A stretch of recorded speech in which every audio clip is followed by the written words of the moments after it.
12 people have died and more than 120 are infected with Legionnaires disease in New York. It is the largest outbreak in the city's history. And as CCTV's Nick Harper reports, officials have ordered an enormous cleanup operation.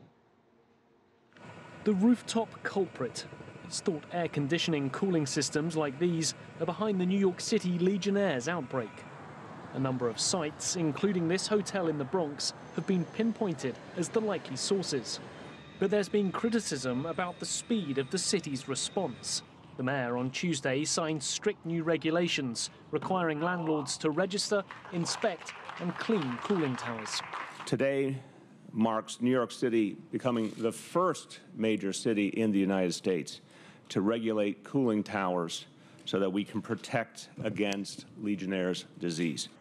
The disease was first documented in the US in 1976, named after the attendees of an American Legion convention taking place in Philadelphia at that time. Scores of them who stayed at one hotel fell violently ill within days. More than 200 people were ultimately infected. 34 people died. The specific bacteria was dubbed Legionella and traced to the hotel's cooling tower. The resulting form of pneumonia is transmitted when someone breathes in water droplets that contain the bacteria.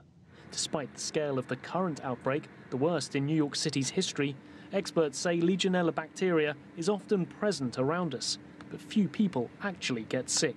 The risk is relatively small, in fact, really very small for most of us. When it grows to higher concentrations in some of these situations, like hot tubs, building air conditioning, central air conditioning systems, some hot water systems, then the risk is greater. Dr. Moore says with early diagnosis and the right treatment, most people recover quickly.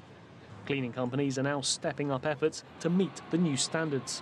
A tall order to clean every cooling tower in the city. Mayor Bill de Blasio says the outbreak is now contained. There have been no new cases in the last 2 weeks.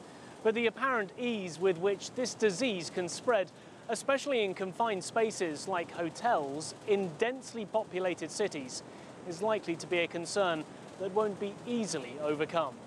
Nick Harper, CCTV, New York.